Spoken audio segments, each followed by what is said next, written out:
This is the Run Recap.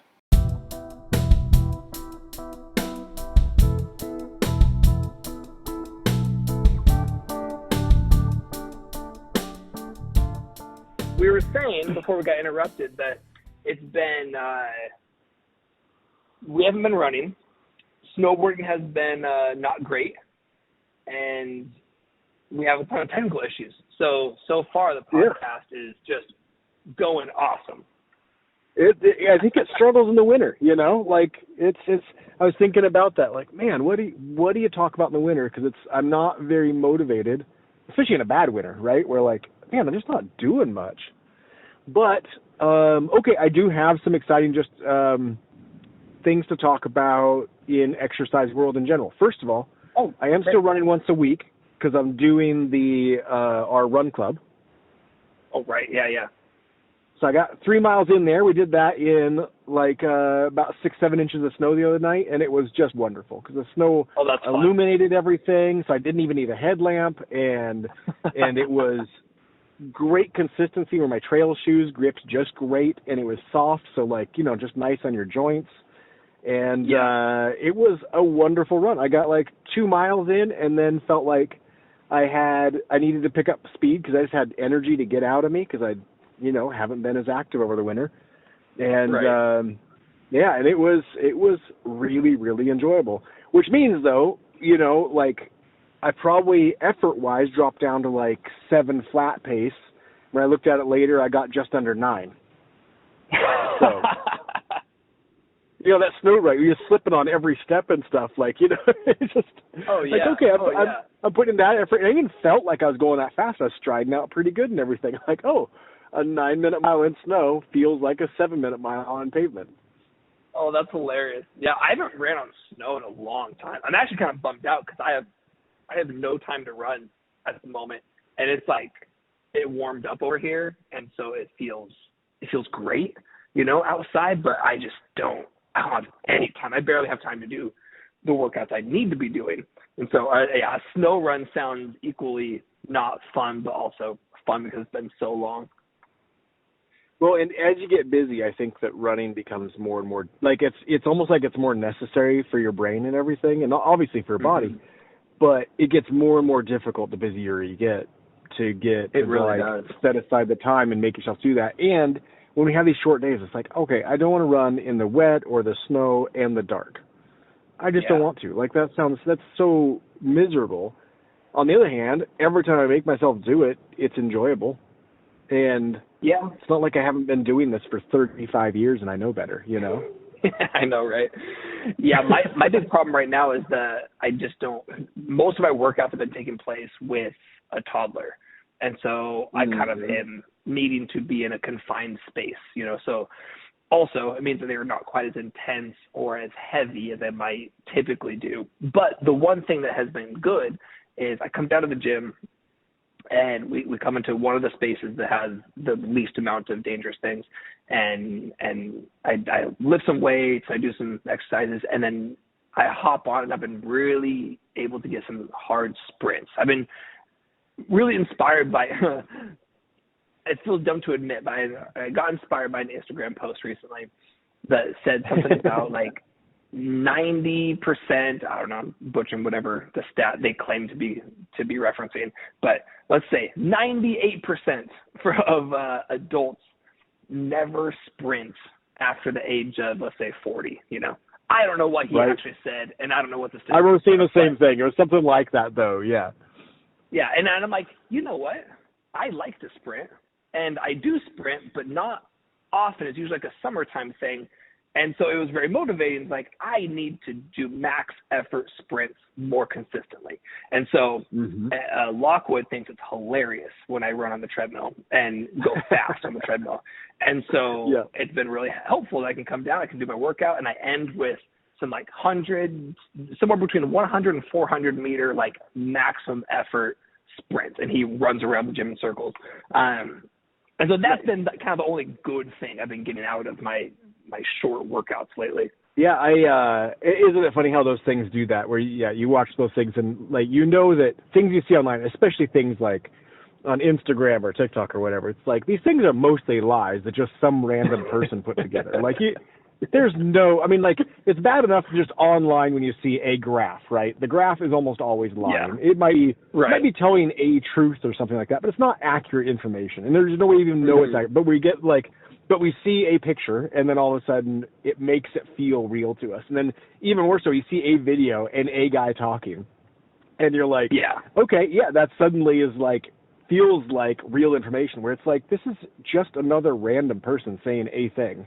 And might be totally right, might be totally wrong. Who knows? We're not even checking the guy's credentials. I mean, when you saw that video, you probably didn't go to the person that posted it and check to see if they know anything or anything like, right? We just like, but at the same time, if it's motivational, shoot, why not, right? And I got something out of it, right? Yeah. And so that's all that kind of really matters. Yeah. And it feels true, right? Like, you know, we know that, like, if you don't sprint, like, if you don't do that regularly as you get older, you know, we know, I mean, I personally know, like, 4 or 5 people that have been injured by just doing that. You know, you got the Achilles issues and all kinds of other things that happen because, you know, it might be a relatively accurate person or active person, but you don't sprint, and then all of a sudden you go, you know, screw around playing basketball or football with a friend of yours, and you do 3 quick steps, and all of a sudden things go bad. It's why, especially the Achilles, it's the old man injury. It's because it's men that used to be really athletic but haven't been, and they go and do something athletic, and it just your tendons aren't ready for it. So it just pops and bursts. Yeah, I know lots of people like that's happened to. And honestly, what you're saying is exactly right. Like that's my motivation to keep these type of movements, to keep jumping and sprinting in my repertoire. One, I enjoy it, but also because I don't want to run into that. I don't want to run into the popped Achilles because I took a step wrong, right? Yeah. I've probably since I was like in my late 20s, it's been something that's been weighing in the back of my mind. Like, okay, make sure you do get some speed day, because even just distance running obviously would help me to avoid that in general. But but you're not getting that explosive power, and the muscles will still do it. And so you got to make sure the tendons are ready for it. You know, so, right. And it's what's also frustrating is there's no warning signs. Like a popped Achilles, there's no pain that supersedes it, right? There's nothing in advance before it pops. So like when I've had lots of times where I've some foot pain or some pain in my Achilles tendon or somewhere around there, and it makes you nervous, like, oh shoot, my Achilles is going to tear probably. But that's almost never reality, right? Your Achilles goes. Every doctor I've talked to is always like, when your Achilles goes, it goes, and there's no warning. It just tears. And so I'm like, but I've had lots of runs where like you start off and you're like, ooh, like my Achilles hurts, like straight up, there's pain. And then about 20 steps later, I feel a pop, and it feels fine. Yeah, like something in your ankle was just kind of stuck or something like that. You had a totally. What's happening? Have you had that happen? What's happening when that happens? Oh, totally. Yeah, I've had that happen with like my ankle is hurting. Yeah, and then all of a sudden I feel a pop, and like something was just restricting its movement or something. Yeah. And then whatever it was that was restricting moved out of the way or something. Do you know what's happening when that happens? No, not really. I mean, exactly. It's what you're describing. That's a simplistic way of looking at it. I don't know because it depends on the exact situation, right? Of why that thing's moving in that direction, or what's tight in that exact painful area. But it's so nerve-wracking in the moment you're running, and you're like, oh man, this hurts a lot. This is like, especially in an area that is concerning, and then it just pops, and you're like, oh no. Oh, wait, no, that feels great. It feels okay. Yeah. So to that point of doing movements that you don't usually do, and then all of a sudden it's different. So have you taken a bar class before? No, not a full bar class. I'm aware of bar classes. Yeah. But I haven't done a full bar class. So Christy's all doing that. She has quite a few classes and stuff, and so I really wanted to know what is she doing. So I joined, which is, a little awkward because there's a bunch of dancer ladies and then a guy that has very limited mobility, Yeah. So, right. But compared to yoga, I could actually be in the vicinity of doing the movements correctly. You know, oh, that's good. Where like yoga, they're showing a movement and like, okay, I'm not even close to doing this. Like I'm not in the vicinity. I shouldn't be here. This doesn't make any sense, you know. And I'm not even getting what you're getting out of this movement because I'm so far away from getting my body in the position you're trying to get me to. But with the bar class, I can't get the extension that everyone's getting everything. But the movements in it, I am finding extremely useful for filling in those gaps that I don't fill in, you know. So like I'm good at like I go lift weights, the ones that are fun for me. So I lift like heavy weights in different directions. I do my running, that fills in a whole lot of stuff. But there's this mobility gap because I don't stretch because I'm a runner and we don't do things like that. And so because I don't stretch, then there's all this. My mobility gets worse and worse and worse every year. Like I'm watching it deteriorate, and this fixes that, and adds all these other movements, and it's like, and you'll do a movement and it feels just fine, and then she has you hold the movement, and then it's like feels a little worse. Then she has you pull, and so you're still feeling like I got this, I'm plenty strong. Then she has you hold and then start pulsing in that movement, you know, just minor move. And now you're shaking. Now it's like, okay, I'm hanging on for all I'm worth now. And we did some hip flexor work the other day, like 4 days ago, and it was minimal, felt easy while doing it, and I've been sore for 4 days. Yeah, I don't doubt it. Yeah, that's the movements I don't do. Yeah, exactly, and that's what all that stuff is like. And you take anybody who's in good shape, but you throw them out of their element into something else, and it's going to ruin you for the most part. Yeah. So I've done a few now, and I think I'm going to keep doing them at least once a week because it just adds this other piece that I'm not getting anywhere else. That I think is going to make everything else better. Sure, why not? Yeah, I mean, anything out of your habits is always good, right? It's always beneficial doing something that your body isn't used to doing or potentially isn't natural to do. It's always beneficial. And like you're talking about, like closing gaps of like you don't do a lot of isometric and pulsating small movements, and so it'll definitely help in some way. You know, if you were like a competitive runner and athlete, there's probably better use of your time than that specifically, but also it for sure will not be a detriment to anything. It will only be a positive. What was really cool too is the overlap into a lot of snowboarding movements. There's a lot of overlap between the two into snowboarding movements. You know, wide legs with your feet out with deep squats and then moving back and forth and all that. You know, there's a bunch of movements. It's like, oh, this is exactly what I use other times that I don't have a way to work out. Or I don't. I could work out those things, but it takes a lot of I have to plan it out to do, okay, I'm going to work on this movement for this thing. And, this just fills that in. And, I've been impressed and really enjoying it.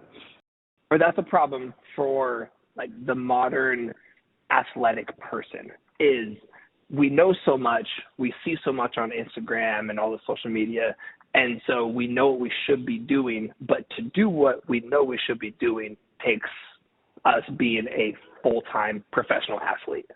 You know, you need to do the stretching, do the mobility, do the strength work, do the speed work, do the event-specific work, and then you need to ice bath and probably sauna and then foam roll and do all the recovery, and then you have to go to bed because that's your entire day. Right. Yeah. That's something that every now and then I think, man, at this age, what can I still do? And oftentimes I think like, I could still do anything. I just need 4 hours a day to work out. Right. Yeah. And if I had that, this body will still do a lot of cool stuff. All I need is to be able to be a professional athlete. No, I mean, I feel it, especially right now. I really feel it because I have my birthday challenge coming up, and this is probably one of the hardest years I've had because of the time, and not because of how my body is feeling necessarily, like because of the age, but just I have this year's 38 backflips I have to do, and then I'm adding 38 handstand push-ups, which I I've never done that many handstand push-ups in a row, so this is going to be a brand new thing. I really don't know if I'm going to hit it or not.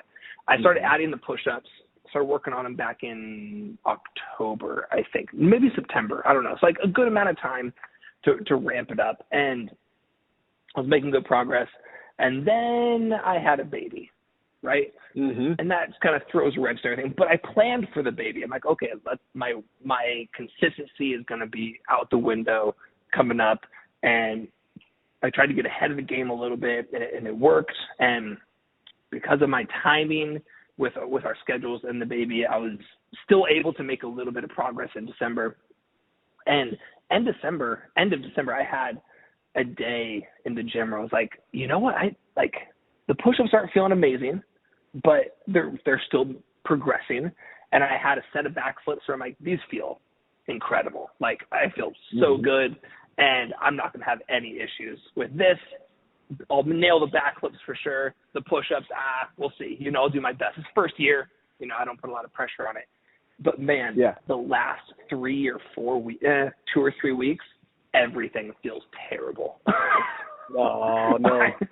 I'm still, 10 pounds heavier than I need to be, which is stupid just from me being inconsistent. And my push-ups feel – I haven't tested them in a while because I'm kind of afraid to test them, to be honest, so close to the challenge. But – and then my back flips, the last 2 times I've done them because of, I don't know, the day, the sleep, whatever the circumstances were that minute felt awful. Like they – not scary awful. Like I've had some situations in the past where in past years even where the backflips feel intimidating. Like I don't feel confident going over my head just from a equilibrium standpoint. But they didn't feel like that. They just feel like I can't get off the ground. I can't jump. I feel so heavy. And not because of the what I weigh right now, but I just feel heavy. And like gravity is working extra hard on me or something. So I'm like going into talk about, aspects of, you were talking about seasonal depression earlier. This isn't seasonal, but it kind of feels like it going into my birthday in 2 weeks. And I'm like, I don't know, these challenges are feeling the more daunting than like any other year practically. I mean, last year I was really skeptical going into it. But I didn't put a lot of weight on it, but because I have the two, some reason that adds an extra element. Because I feel like one of them is a given, but it's still not a given. You know what I mean? Oh man, it's I'm struggling mentally with the confidence today. Yeah, I can imagine. Well, and the trouble with the backflip part too is, when you find out that you can't do anymore, it's going to hurt. No, well, you said that before, and luckily, I'm never in a position where that's going to happen because what hurts or when I don't make it on a backflip, it just means I have to use my hands, right? So you go up. Yeah, I know I can get over my head. You jump up, you flip, and you catch yourself on your hands because you didn't rotate quite far enough because you didn't jump high enough or whatever. So I'm not really worried about that. And if that happens, if I'm in my challenge and I'm trying to knock out the reps and I get if I get not one, if I get 2 that are like that I come up short and have to catch myself with my hands, then I'm shutting them down. Like that's a fail for that year. So I'm not worried about them I'm not worried about being injured by doing them. I think it's gonna be fine, but the failure on both challenges would be that would be a tough one to swallow, I think. Yeah, I can imagine. Yeah, well, especially anytime you set something like that. Well, in yours too, it's one thing to set you challenge yourself with okay, I'm going to train for this thing to try and pull this off at this speed or whatever, and you come up 10 seconds short or whatever. You're like, okay, well, I didn't quite have it in me, but I still did it. I still feel good. When you have a set amount of things you're going to do, and then you don't do it, it's more of a past failure, not more of a I did pretty good and I still feel good about myself. Yeah, well, and not only that, it's like it is a pass fail for sure, but also I think it's tough because, like we were talking about earlier, I can do it, but I just don't have the time to train. So like push-ups, for example, I should be doing a lot of shoulder exercises and incline chest presses and honestly a lot of back exercises to stabilize. And like specifically, I should be doing not just handstand push-ups. I should be doing high reps handstand push-ups, a lot of which I am doing. And I should be doing really heavy overhead presses with a barbell. I should be doing lateral raises, front raises, reverse flies. Like I should be doing all these auxiliary things that's going to help everything build up. But I have no time. If I had just normal workout time, it'd be easy to build that into a schedule and it'd be all right. But my workout times are so limited, and with a toddler. So I'm like, my training plan has been in varying levels of do as many as possible today. Like just, for all of December, I've been trying to hit 100. However, whatever increment they take is what they take. You know, different days I'm trying to do, 10 at a time or 20 at a time, but just trying to get the volume of it. And then next week, a week before, I'll probably taper off a little bit, so I'm not doing as many. But like I'm doing the bare minimum of exercises to achieve this type of a goal, which is frustrating, because you can do it if you can train properly for it. Right. Yeah, for sure. Yeah. So what do you think? You think you got it? I don't know. I have no idea. I don't know if I can do it. I feel yesterday, Fridays are kind of the day I come down and I try and I kind of test some things, right? Not test things. I try to get upside down. I try to do some back lifts on Fridays just to, that's my training day for that specifically. And Friday I couldn't do it. And so I came down yesterday to the gym. And this is the problem with owning a gym is this right here. I came down. I had to do a couple administrative things. And then I was going to do just not even a workout. I was going to do some handstand push-ups, some back flips, just get my confidence up. And the bathroom was a mess and needed some very serious attention. And I went up to our storage unit, and someone had broken into our storage unit. And it was like one thing after another where I came down to the gym to do 10 minutes of work and then ended up doing almost 2 hours of work because I had to fix the door, fix the lock on the door, and all this stuff. And by the time I was done with all that, I'm like, I have to go home. I can't do this right now. I can't. Yeah. I don't have time for this anymore. My window is now closed. And so people that, if you fantasize about owning a gym, talk to me because the reality is very different. Yeah, and the funny thing about it, anytime you work in your industry, right, then wherever you work is, kind of like people talk about people that are accountants, and so then their budget is terrible. Oh, right. Yeah, exactly. There's the whole stereotype is like, this is what I do for a living. I don't want to do it when I get home. or I could do it here and try and fit it in with my work, but then other things come up, and then you just can't get to it. There's when Elise and I were first started getting into training, and we had a ton of trainer friends. We were in our, I would say, the gap from late 20s to early 30s. It was, you had two types of trainers that you'd always meet, and almost everyone would fall into one of these categories. You had one type of trainer that was really strict about their food, knew their nutrition, workouts were on point, and very regimented life. And the other person would work out a lot and really hard and also drink a lot and also do most of the drugs and also eat like crap and living a polar opposite life. But they're young and they work out, so they look like they're in really good shape. Where sure. I always get the comments oh, you work in a gym, you just work out for a living. I'm like, no, not really. I have to struggle to find time to exercise around here. Well, and big box gym trainers tend to either be just massive and jacked or really out of shape. Yeah.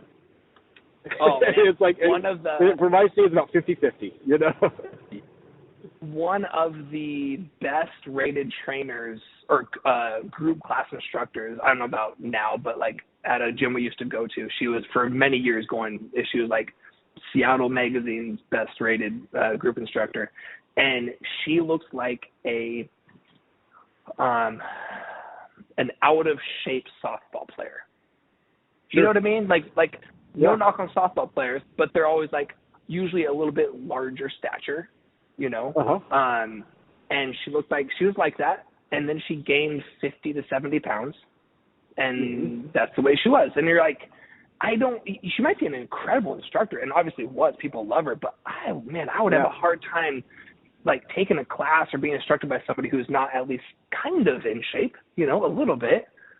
Yeah, I always do have a bias towards wanting to learn something from somebody that already shows that they're better than me at what it is. And if you want to learn something from somebody that already can do it, that's good. But the ability to teach something versus do something is not always an overlap. And in snowboarding, I specifically learned that I learned quite a few things from people that were teaching me how to do something they couldn't do. You know, it was in an area where I had more ability in this area. Their ability wasn't there anymore, but, you know, they certainly knew how to teach it and, like, fixed some things drastically for me. Actually, that's how I learned 360s from a coach that couldn't do 360s. And so, but he showed me, like, here's the mechanics of it, and he could break down, here's the lead up to it, here's what you do, but he was not in a position where he could do that in the air, and I'm not sure ever was very good at them himself. But understood the mechanics so well that really he just taught me, he's like, hey, do these 3 things, and then it works. And I did those 3 things, and it, like, totally changed them to where now they're, like, on lock.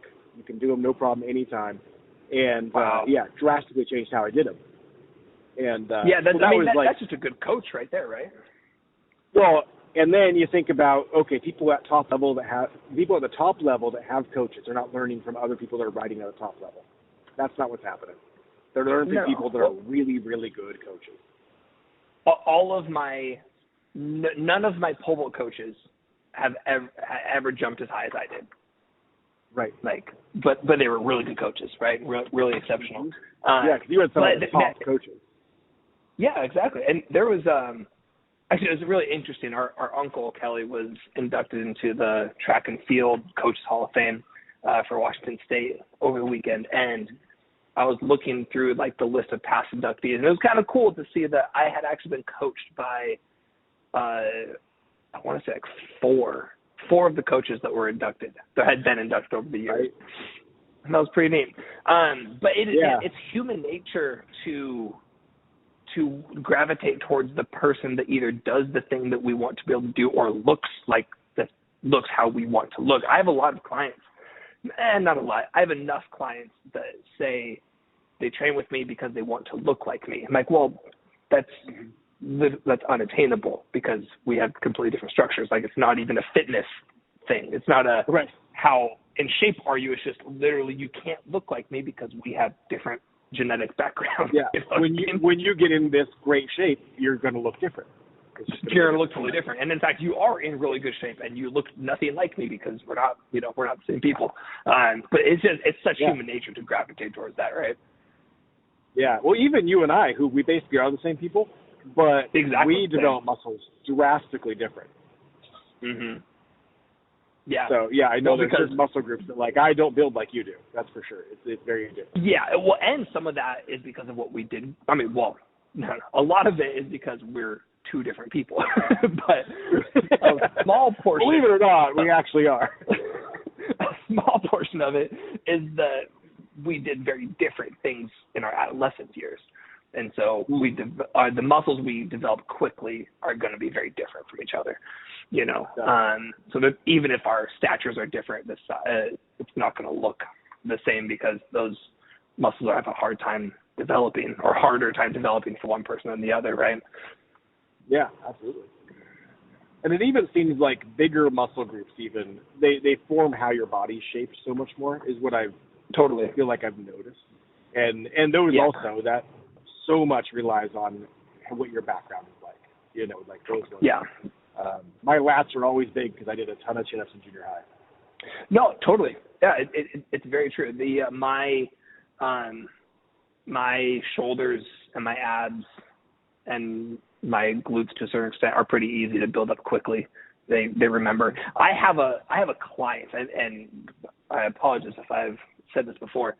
I have this client who's he's like 50 or so, and he is the only person I've ever trained like this. I've trained thousands of people. He looks at a weight and he gets big. I mean, like impressively big. He is. I've trained him over the years, and we've dealt with a lot of issues and recovering from injury and that kind of thing. And so he's learned how to work hard and work safely, but he's still, you know, and he knows this. I've told it to him. He has a lot that he can still do. His diet could be way better. He could work way harder in the gym. He's not the hardest worker out there, but you know, he puts in effort. But man, he used to tell me he'd like go on vacation for a week or two, or not even a week or two, like 1 week. And he'd come out back in the gym. He's like, oh man, I feel so flat. It feels like deflated. And I'm like, dude, you look normal. Like, I don't see what you're talking about, right? And then he would go out for multiple weeks. And he came back one time after vacation. I'm like, oh, you look small. Like, you look tiny. And we lifted, and within 2 sessions, he looked jacked and huge. I mean, he is the type of guy that the average guy fantasizes about being. About, you go in, you lift like a weight a couple times, and you look jacked. Like, that's exactly what he does.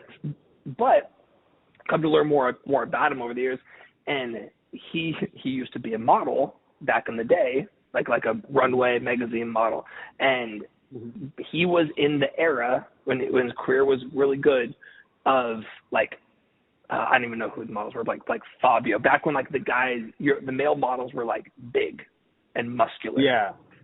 And his career transitioned like to, or expand rather, to the era where like you look really like whoa, wafy and like cocaine addicty, you know, like all thin and gaunt and whatnot.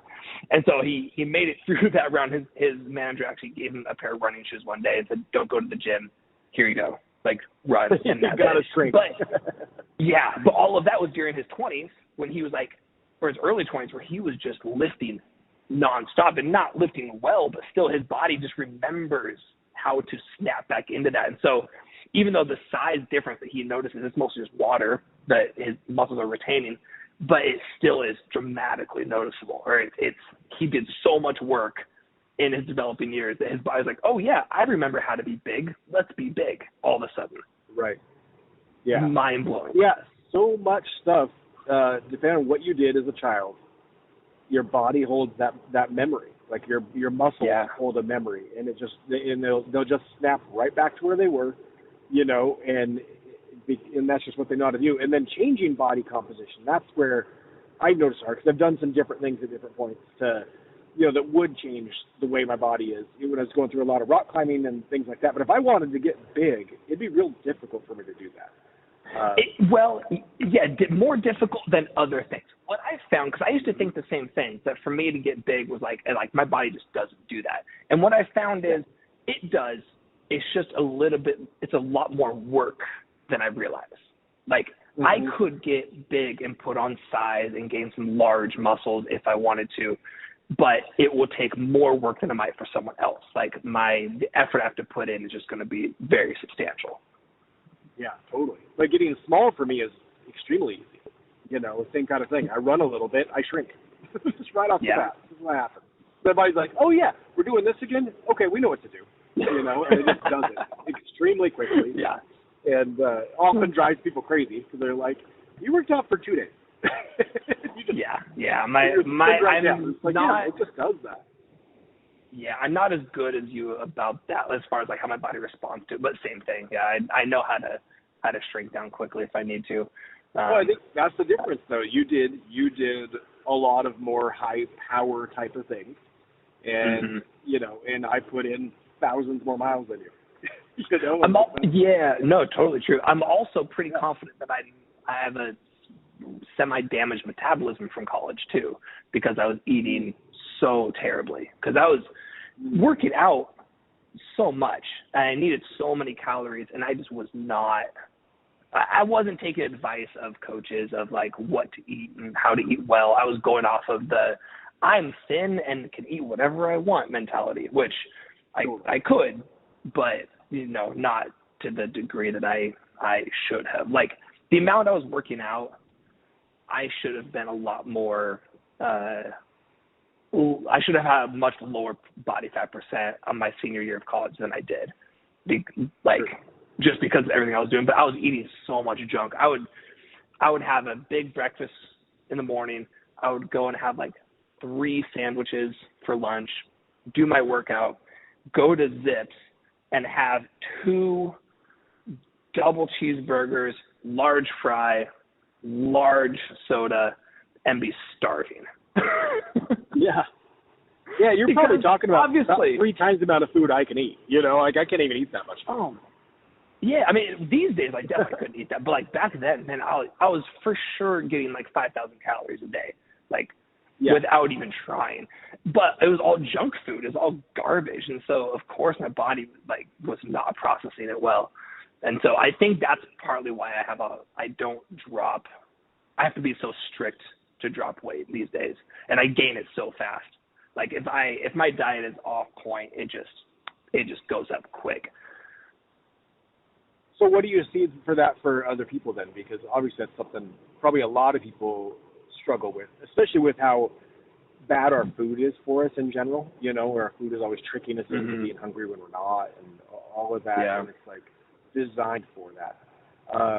So you must deal with that for people a lot that have eaten bad for a long time, not exercised for a long time, and then you're trying to reestablish what your body's supposed to do and retrain it and how to burn properly and all that stuff. You're literally deal with that forever, or can it be fixed? No, you can heal your metabolism. It's very difficult and takes a long time, and I'm not an expert at it. I can kind of guide people through a loose process, but it's so individualistic. You'll see stuff on social media like, this is how you'll heal your metabolism. Just do this, this, and this, and it's so much more individualized than that. Like the most extreme case, like that thing might work for someone. It might, yeah, but you just like diet in general. Diet is not a one size fits all for everybody. Some people can get away with things that I can't get away with, and vice versa. And so, the most extreme version I had is I had a client who lost about 50 pounds, maybe 60 pounds before he came and saw me, and he did it just by restricting diet. He just ate less food. He wasn't necessarily a fast food person, but he came from a culture that has a lot of food that's not great for you, and so he ate less, and so he lost weight and did great. The problem is he went to an extreme, and so he was eating. He's like his caloric intake probably should be to stay alive like in the 2000s, right? Like an average person, and he was probably eating 500 calories a day. And that's it. And so he inadvertently totally damaged his metabolism, because then as soon as his body would have a little bit extra calories, he'd go from 500 and have like 700, he would gain weight. Because his body was just trying to stack on. Yeah, exactly. And so it's just getting ready for when it's gonna get starved again. Yeah. And so it's been a long process of him like trying to trust food again, and we go through a very methodical process of like trying to heal his metabolism and get it to work well, and get him to not be afraid of food and afraid of quantities of food. And so we spent probably 2 years working on that, and 2 years because of, hiccups in the plan and life changes, so it doesn't have to take that long, but man, it's hard. It's hard to do. It's hard to fix. And I would say it's not 100% fixed now, but it's better. It's a lot better. And now he's just learning how his body reacts to foods, to specific foods, that he, that's the problem. Is a lot of foods are quote unquote fine. They're good. They're healthy. They're healthy for you, but they might not be healthy for you specifically. Man, how quickly we always devolve into nutrition questions. Yeah, right. Well, it was just interesting because it's something you say. Personally, I think about it just constantly.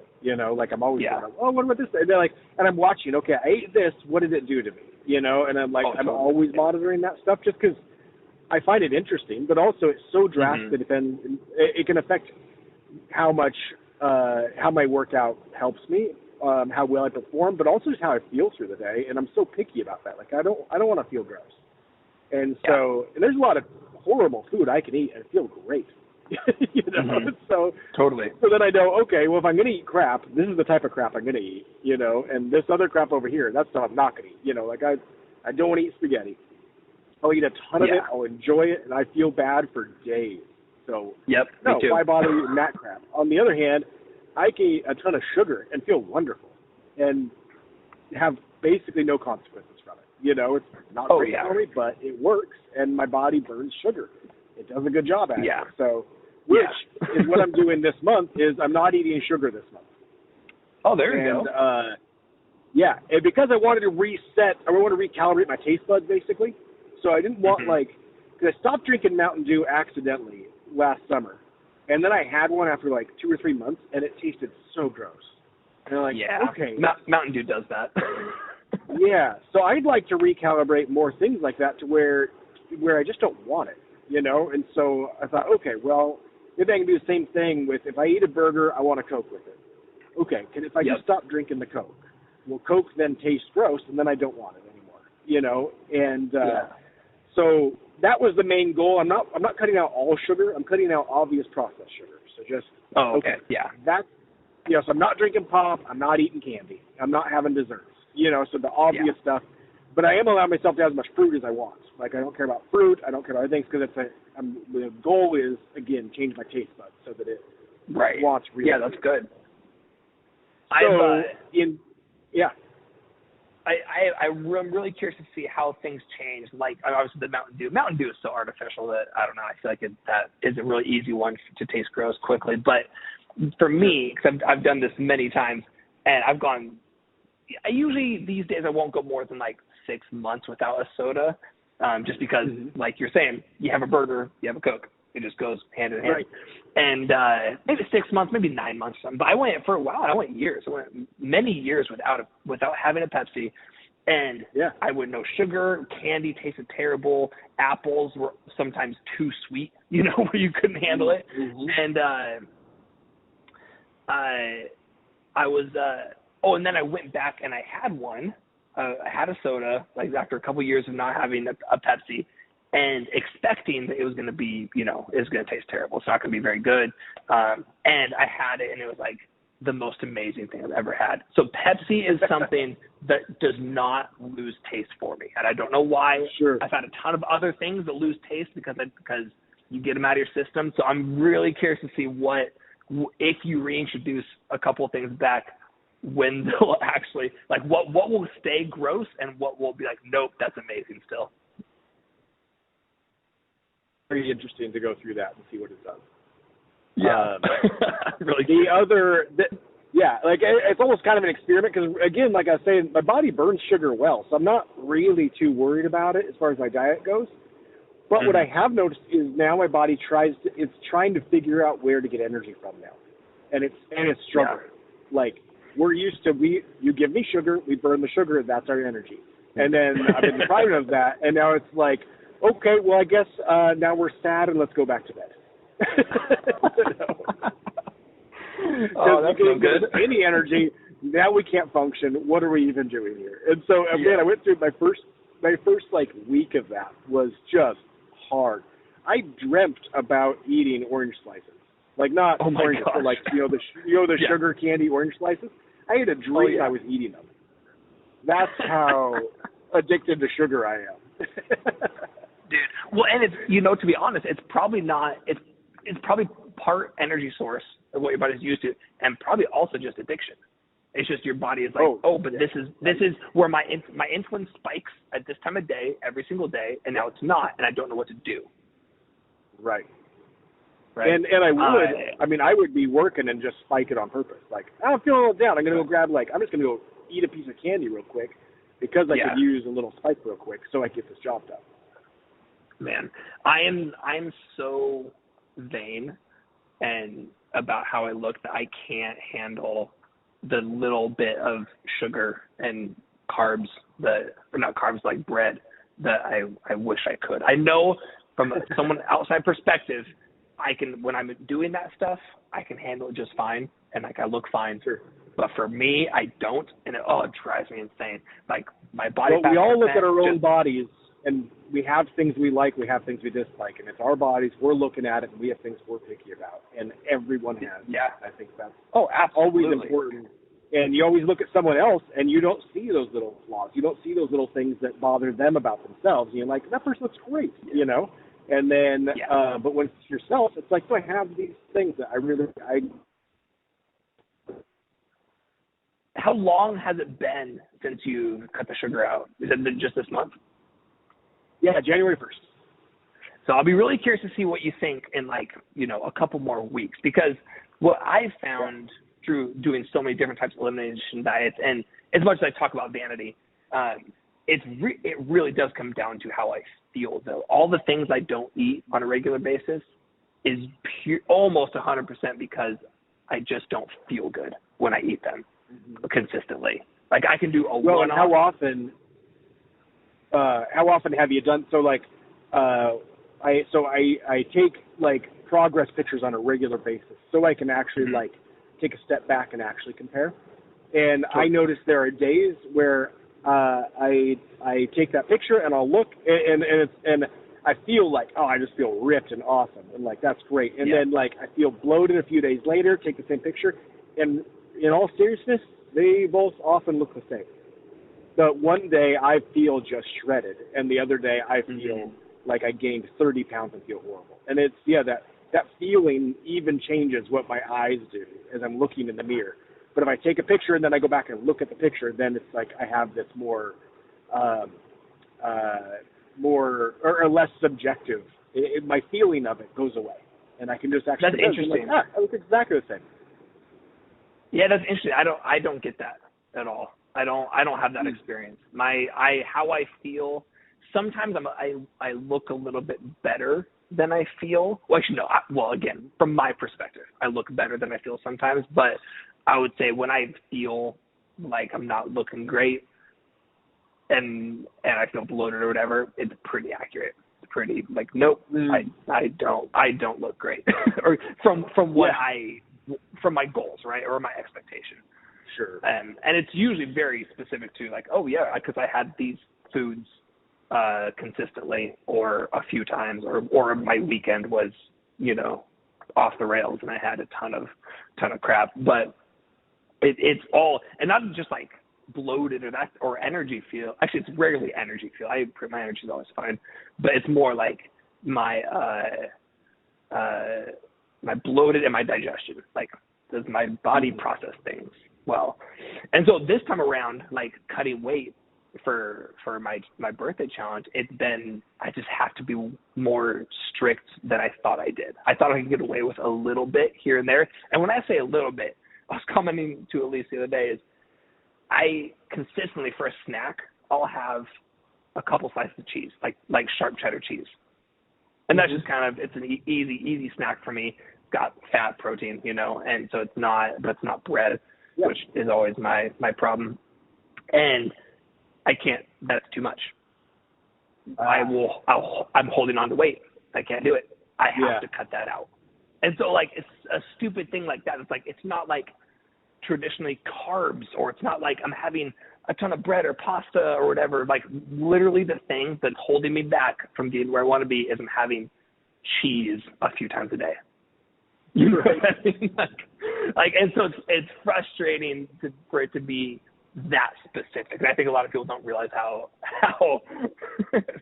stupidly specific they have to be to get to this place they see online. Right.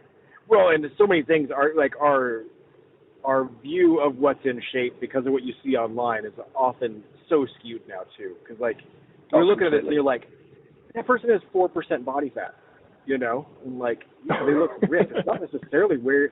Yeah, it looks amazing, right? That's not a very functional body at that point. No, it's not a functional body. And also, they only looked like that probably for that photo shoot, and then it was done. Totally. Yep. And you start to pay attention, okay, how often are they using a picture that was obviously taken during a photo shoot all of that day? And they're posting it, and they're posting a different picture, different post, stuff like that over the course of 6 weeks maybe. And I've started to, with some of you I follow, started to pay attention, like, you know, they took all these pictures were taken at once. This is what they look like today, and then again tomorrow, and then again tomorrow. That's not what's happening here. Yeah. This is, and it doesn't mean it's not motivational either. It's just unrealistic to think like, well, it's not only unrealistic, it's unhealthy to have your body there, all the time. Yeah. And, and especially from a performance standpoint. And it depends on the person, because that is a very valid argument for like 99% of people. But then I come back to myself and I'm like, no, I should be able to look like that all the time. Right. Like, not like them, but like my best. I should be able to look like my best all the time. And quite frankly, I can most of the time. And so it's like, that's where, like, the specifics to the individual vary so much, because like the average person might not be able to, but I can. Sure. And have. Well, I also find I'm really happy if I'm right around 10% body fat. I feel like that's exactly peak for what I want to look like. Yeah. And awesome. that is manageable for me. I can stay there, still eat a ton, feel great, all that stuff. That's not even it's just eating the right food and then making sure I'm exercising real regularly. And if those things are both happening, and eating the right food meaning literally just going after what feels good and avoiding the stuff that makes you feel bloated. That's right. Exactly what I'm getting about that. So again, don't eat pasta. That's pretty much all I'm doing. Yeah. And actually, if I'm running enough, I can add in pasta too, and it's still fine. Like, it still works. I can. So see, here's the thing: is like from aesthetic perspective, like seeing like body fat percent low, I can add in a little bit of bread, a little bit of rice, like that kind of stuff occasionally. Only if I'm training like you. If I'm lifting a lot, but also just doing high caloric expenditure activities like snowboarding all day long or running 5 miles multiple times a day or multiple times a week, then I can get away with that. But where I come back to is my digestion can't. My body does not like those type of carbohydrates at all. It just, my stomach's like, nope. Let's have some problems with the bathroom for a while. Yeah, if I'm running just like that, my mileage is 5 miles plus 5 days a week, and I'm lifting heavy 2 days a week. When I get in that role, at my minimum, it does start to fall in, but it doesn't matter what I eat anymore. Like even my digestion just cooperates. It just does whatever I need to. So that's a lot of consistency, and I love it when I can do that. But that's not always totally. No, I'm excited to get back to running more consistently like that once my children are more stable. I know. I'm still in the same boat too. Natalie's 3, going on 4, still has trouble sleeping sometimes. It's like there's still those things where, like, I'm working a lot right now. And not only like business has been very good, and I've been very busy with that, and then we have the mountain stuff and the kids stuff and all that. And by the time I get done, I'm like, I got up in the morning, I went to bed at night. Like everything else in the middle was just running for me. That was all pretty just a blur. I woke up. Yep. Yeah. I got through another one. No, I feel you. I'm excited to get back to running soon. More, aside from my sprints, I've been able to get my sprints, which I'm happy about. When I'm over there in a few weeks, if it's the timing works out and snowboarding is terrible, then we'll have to organize a run of some kind and do a fartlek or something if there's no snow on the ground. Between now and then, though, I think in the next week we need to do an LSD run. An LSU run? An LSD, long, slow distance. I'm like, I've never dropped acid before, but the first I've time heard a lot of stories of people running long distances on acid and it working really, really well for them. I don't think I'm going to try that, but I have heard a number of credible stories about working well. I don't think it's for me, but hey, first time for everything. Right? Yes, a long, slow run. I can definitely build in a long, slow run for sure. So within a week, I'm going to do 10 miles plus. You can have your distance be whatever you want it to be, but the point is we're going to go out for an hour or more of running, whatever that distance means. Heart rate goal? It needs to be low, so below 140. Right. So what's our cap? 140. 140. Okay, so long hour plus run, 140 cap.